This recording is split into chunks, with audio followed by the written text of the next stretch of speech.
Ընտանեկան բռնության, կանանց նկատմամբ բռնության թեմային վերաբերվող իմ ուղիղ եթերներից հետո մարդիկ, կանայք պատմում են իրենց իմացած տարբեր դեպքերի մասին եւ բացի այդ քիչ առաջ նաեւ մենք հանդիպում ունեցանք այդ թեմայով մասնագիտորեն զբաղվող, արդեն տասնյակ տարիներ զբաղվող կանանց հետ եւ որտեղ ես կրկին տարբեր պատմություններ լսեցի, մի քանիսը ուզում եմ ձեզ ներկայացնել։ Մասնավորապես բոլորովին վերջերս Երևանում տեղի ունեցած դեպքի մասին է խոսքը, ինչ որ մի կին, որ չի ապրում Հայաստանում, բայց հայ է ազգությամբ, եկել է Երևան ամառ անցկացնելու եւ այն թաղամասում, որտեղ ինքը տուն է վարձակալել, սեփական տների թաղամաս է եղել, օրերից մի օր երեկոյան ժամին դիմացի սեփական տանը իր տան պատշգամբից տեսել է, թե ինչպես է ամուսինը բակում ծեծի ենթարկում կնոջը, որոշ ժամանակ ծեծելուց հետո այդ մարդը, այդ տղամարդը ուժեղ շիթով սառը ջուր է պահել կնոջ վրա, որից հետո շարունակել է թաց մարմնին հարվածել գոտիով։ Այդ ամբողջ ընթացքում ոչ ոք ոչ մի քայլ չի ձեռնարկել, բացառությամբ նշված կնոջ, որ Հայաստանում չի բնակվում, ով զանգահարել է ոստիկանություն, շատ մեծ դժվարությամբ, քանի որ նաև լավ չի պատկերացրել որտեղ է իր բնակության վայրը, մեծ դժվարությամբ նկարագրել է, ոստիկանները մի կերպ եկել են, գտել են, ամուսնուն այդ պահին տարել են, ինչպես ինքն է պատմում, եւ ինչ է տեղի ունեցել դրանից հետո, մեկ ամիս անց այդ կինը տուժողը, այսինքն դաժան բռնության ենթարկված երիտասարդ կինը ծնողների տուն է տեղափոխվել, մեկ ամիս անց եւ ամուսինն է վերադարձել իրենց բնակության վայր, իրենց տուն, այսպես ասած, եւ երիտասարդ կնոջը, եղբայրն ու հայրը բերել են տուն, վերադարձրել են տուն։ Այսինքն մի հատ էլ փաստերը համադրենք, ծեծ, դաժան ծեծ, թաց մարմնին գոտիով ծեծ, որից հետո տվյալ կնոջ, երիտասարդ կնոջ հայրը եւ ամուսինը, հայրը եւ եղբայրը իրենց ձեռքով, իրենց աղջկան, նրան ում ինչպես այդպես է կարգը պետք է պաշտպանեն, բերել են եւ հանձնել բռնակալ ամուսնուն։ Մենք գիտենք, թե այդ process-ը ինչպես է ընթանում, ինչ խոսակցությամբ է համեմվում, մոտավորապես լինում է հետեւյալը, դե տուն է, ամեն ինչ կպատահի, ընտանիք է, ընտանիքում ամեն ինչ հնարավոր է, գուցե էլ չի անի, ամենակարևորը դու ջղայնացրել է իր հավանաբար, հունից դուրս է եկել եւ այլն եւ այսպիսի համեմունքներով ընտանիքը պահպանելու առաջնահերթության անվան տակ այդ աղջկան վերադարձնում են բռնակալ ամուսնու մոտ, բռնակալ չէ, պարզապես ամուսնու մոտ, որովհետեւ այդպես է ճիշտ է, այդպես է իրերի դրությունը։ Սա առաջին դեպքն էր, որի մասին լսեցի այս ընթացքում եւ ուզեցի ձեզ հետ կիսել, երկրորդ դեպքը մի կին, 30-31 տարեկան մի կին, ի վերջո դիմում է ոստիկանություն այն բանից հետո եւ պարզվում է, որ իրեն դանակով հարվածել է ամուսինը, ով գտնվում է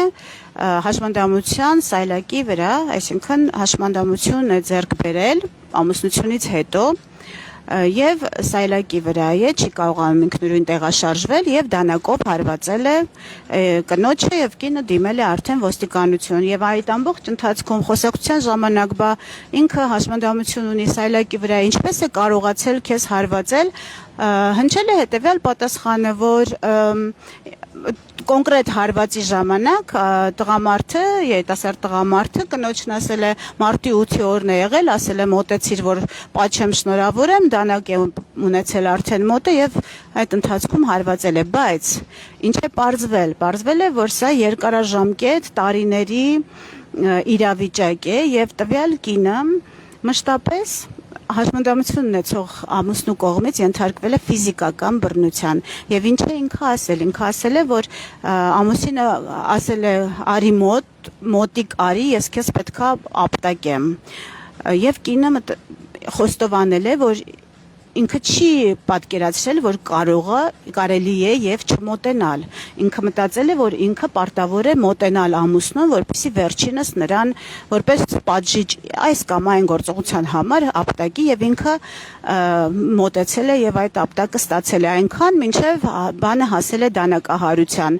Այդ նույն կինը երկար հոգեբանների հետ աշխատանքի արդյունքում պատմել է, որ երկար տարիներ ենթադրաբար ամուսնու հաշմանդամություն ստանալուց հետո ամուսնու կողմից սեփական հոգեբանական ծանր խնդիրներ ունենալուց հետո սեփական ինքնագնահատականի հետ խնդիրներ ունենալուց հետո կինը մշտապես ենթարկվել է ամուսնու կողմից ստորացումների, վիրավորանքների, արգելքների, որևէ տեղ չգնալու արգելքի, խայտառակ սահմանափակումների, այն աստիճան, որ մեկ շաբաթ հետո հոգեբանների աշխատանքից հետո երբ որ հարցրել են ինչ ես ուզում, ասել է մի բան կարելի է, մի բան եմ ուզում շատ անեմ, ասել են ինչ, ասել է օգնեք որ դա կարողանամ անել, ասել են ինչ, պարզվել է ուզում է շրթներ քսել, որովհետև ամուսինը նաև արգելել է նրան շրթներ քսել։ Ահա այսպիսի տեսք ունի բռնությունը, կնոջ նկատմամբ բռնությունը, ընտանիքների ներսում քողարկված բռնությունը, որ գոյություն ունի մեր մեջ, մեր կողքը, մեր շուրջը, մեզանում։ Երրորդ դեպքը, որ այսօր լսեցի, մարզասրահում է տեղի ունեցել, երիտասարդ ամուսինները կրկին 30-35 տարեկանի սահմաններում երիտասարդ զույգը մարզվելիս է եղել միասին, ամուսինը եւ կինը։ Եվ ներկա գտնվող ականատեսը պատմում է, որ մարզվելու ընթացքում հանկարծ ամուսինը սկսել է ոտքով հարվածել իր կնոջը։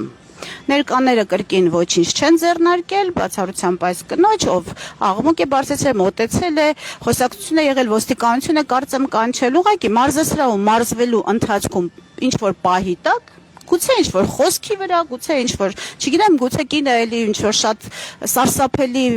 մեղք է գործել այդ պահին, սխալ թույլ տվել, չեմ կարող պատկերացնել ինչ է տեղի ունեցել, ճակերտավոր եմ ասում, որովհետև մարզվելու ընթացքում դժվար է պատկերացնել, չէ, ինչ պետք է տեղի ունենա, որ ամուսինը ոտքով հարվածի սեփական կնոջը այդքան մարդու աչքի առաջ։ Եվ ինչ է եղել այս դեպքում շարունակությունը եղել է այն, որ այս ականատեսը կնոջ հետ մենակ մնալու դեպքում սկսել է խոսել, զրուցել եւ կինը ասել է, գիտեք, ինքը պատերազմի մասնակից է եւ քանի որ պատերազմի մասնակից է, այսպես հունից դուրս է գալիս եւ կինը ում ամուսինը ամբողջ ներկաների աչքի առաջ ոտքով հարվածել է, սկսել է արդարացնել եւ բացատրություններ բերել ներկաներին, թե ինչու է իր ամուսինը իր հետ այդպես վարվել։ Ականատեսը, ով քիչ թե շատ մասնագիտացված է եւ գիտի, թե քիչ թե շատ չէ, այսինքն մասնագիտացված է եւ շատ լավ գիտի ինչ է բռնությունը,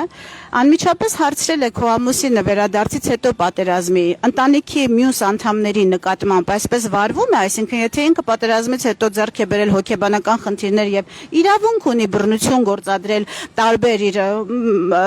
իրեն շրջապատող մարդկանց նկատմամբ եւ դա արդարացում է, կհիշես դեպք, որ բռնություն գործադրի ընտանիքի մյուս անդամների նկատմամբ ասել է ոչ, դա տեղի է ունենում միայն իմ հանդեպ։ Եվ չորրորդ դեպքը, որ կրկին այսօր լսեցի, հետևյալն է, որ 2 ամսական հղի կինը, երիտասարդ կինը, դիմել է ոստիկանություն, որ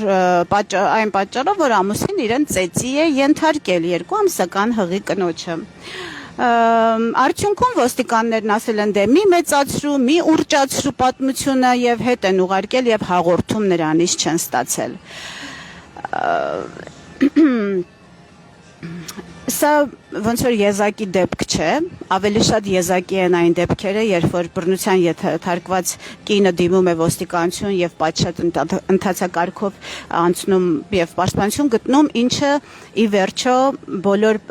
մանրամասներին տեղյակ լինելուց հետո, մանրամասները բարձելուց հետո ակնհայտ է, որ ի վերջո այդպես էլ լիարժեք պաշտպանություն որևէ կին չի գտնում։ Բայց ինչով են վտանգավոր այս դեպքերը։ Վտանգավոր են նրանով, օրինակ, որ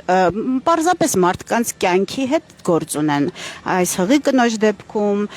ցանկացած բռնության դեպքում գործ ունենք կյանքի ու մահու հետ, որովհետև երբ որ բռնությունը տեղի է ունենում, դրա պայմաններում շատ դժվար է վերահսկել սահմանները եւ շատ դժվար է վերահսկել շարժումները, գործողությունները եւ առնվազն չմտածված սպանություն այդ պահին չգործել։ Մնացած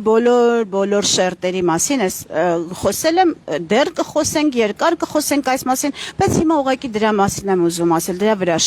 ուշադրություն հրավիրել։ 2 ամսական հղի կնոջ ոստիկանը, որը ուղարկել է տուն ամուսնու մոտ, ով ծեծի է ենթարկել, ուղղակիորեն մեր հարգելի ոստիկանը վտանգել է այդ կնոջ եւ այդ դեռ չծնված երեխայի կյանքը։ Սա ուզում եմ, որ հստակ մենք արձանագրենք եւ անցնենք առաջ։ Իսկ անցնել առաջ նշանակում է պատմել մեկ ուրիշ կնոջ պատմություն, որը հանրային է եղել, լրատվամիջոցներն են դրա մասին գրել։ Իսկ դեպքը եղել է հետեւյալ. այդ կինը 8 անգամ ուղիղ դիմել է ոստիկանություն իր հանդեպ բռնության դեպքի առիթով, 8 անգամ էլ իր հաղորդումը չի ընդունվել եւ ոստիկանները հավանաբար կրկին ասել են, դե տունը, ընտանիքը ամեն ինչ պատահում է, բոլորիս տներում էլ պատահում է, ինչ ես պատմություն սարքել, գնա ամուսինը տա այսօր կծեծի վաղը կսիրի, այսպիսի հայտնի խոսակցությամբ այս կնոջը ուղարկել են հետ 8 անգամ դիմելուց հետո եւ 8 անգամ պաշտպանություն չստանալուց հետո այս կնոջը այդ ամուսինը սպանել է։ Ուզում եմ ասել այն, որ գործ ունեն կյանքի ու մահու հետ եւ ճակատագրերի հետ, ուղղակի տեսական խոսակցություն չէ, այլ շատ ռեալ է։ Սիրելի կանայք, ուզում եմ հիշեցնել, որ աշխարհում 1 միլիարդ 400 միլիոն կին ամեն օր ենթարկվում է բռնության։ Սիրելի կանայք, ուզում եմ ձեզ խնդրել, քանի որ մեզանում այս խոսակցությունը երբևէ տեղի չի ունեցել, քանի որ մեր միջավայրում բռնությունը քողարկված է ավելի շատ, քան բացահայտ, եթե մենք նույնիսկ խոսում ենք բռնության դեպքերի մասին, խոսում ենք այն 2000 հաստատված դեպքի մասին, որոնց արդեն անհնար է, որոնք դիմել են, օգնություն են ստացել կամ մարմնական ծանր սուր կտրող գործիքներով հարվածներ են ստացել կամ մահացել են, խոսում ենք միայն այդ դեպքերի մասին, իսկ ավելի մեծ մասշտաբով եւ ավելի մեծ ջանքով քողարկում ենք իրական բռնությունը եւ իրական ծավալները, որ գոյություն ունեն մեզանում։ Մենք ուզում եմ ասել դրանով ոչ ոքի ոչ մի լավ բան չենք մատուցում, ծառայություն չենք մատուցում կամ արջի ծառայություն ենք մատուցում ինքներս մեզ, մեր ամուսիններին, մեր երեխաներին, մեր սերունդներին, որովհետև բռնության վրա խարսխված որևէ օրգանիզմ չի կարող առողջ լինել եւ չի կարող առողջ պտուղներ իր հետ բերել։ Ես ուզում եմ ձեզ խնդրել, արդեն ասել եմ, որ առաջիկայում հարցում պետք է կազմակերպենք պարզելու համար կանանց քանի տոկոսն է Հայաստանում ենթարկվում բռնության, բայց որպեսզի դա կրկին չլինի քողարկված հարցում եւ մենք կամ չուզենանք խոստովանել, որովհետեւ ընդունված է, կամ մեր հանդեպ տեղի ունեցող բռնությունը շփոթենք ավանդական հայկական ընտանիքի վարք ու բարքի հետ,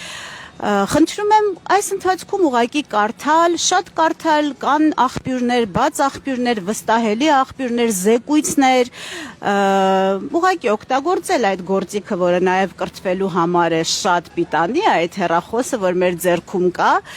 եւ կարդալ, եւ տեղեկանալ, որն է բռնությունը։ Եվ եթե հանկարծ այս հարցման ժամանակ հենց ձեզ դիմեն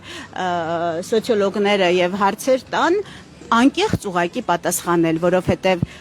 հնարավոր է հաղթահարել միայն խնդիրը նրան ուղիղ նայելու, նրա հետ ուղիղ առերեսվելու այն իսկապես տեսնելու, ճանաչելու պարագայում, հակառակ պարագայում հնարավոր չէ, դա ինքնախաբեություն է։ Եվ ի վերջո, ես ինչպես պարզեցի այս թեմային առնչվելու առաջին իսկ օրից Հայաստանում ստացվում է, որ ընտանեկան բռնությունը թույլատրված է օրենքով։ Այդպիսի քիչ երկրներ կան, որ օրենքով է թույլատրված եւ նույնիսկ արդարացված, Հայաստանը փաստորեն այդ շարքում է։ Իսկ դա նշանակում է, ինչ է դա նշանակում։ Նշանակում է, որ ընտանեկան բռնությունը որպես քրեական հանցագործություն մեր երկրում, մեր քրեական օրենսգրքում ճանաչված չէ։ Կնոջ սպանությունը ճանաչված է եւ ընտանեկան բռնության հանգամանքները օրենքում տեղի ունեցած փոփոխությունների արդյունքում համարվում են մեղմացուցիչ, ներողություն, ծանրացուցիչ հանգամանք եւ այլն, բայց գործը ինքը համարվում է սպանություն որպես սովորական սպանություն։ Այսինքն այն կինը, որին ամուսինը շլանգով ջուրը վրան պահելուց հետո ծեծեց եւ այլն, եթե այդ կինը մահանար այդ օրը, ամուսինը կդատվեր պարզապես սպանության համար։ Ինչն է այստեղ տարբերությունը, օրենքը ինչի է կարևոր։ Կարևոր է, որ չմահանալու դեպքում սա համարվում է արդեն ընտանիքի ներսում գոյություն ունեցող ուղղակի նորմ, ուղղակի ավանդույթ եւ ոչ թե մի բան, որը քրեորեն պատժելի է։ Օրենքի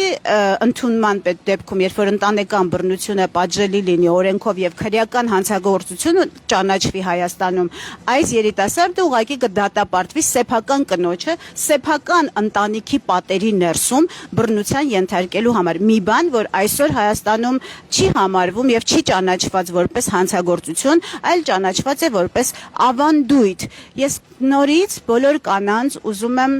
կոչ անել մտածել այն մասին, արդյոք մեր ընտանիքը, ավանդական հայկական ընտանիքը հիմնված է բռնության մշակույթի վրա եւ արդյոք դա այն է, ինչ մենք ուզում ենք, թե մենք երազում ենք խաղաղ,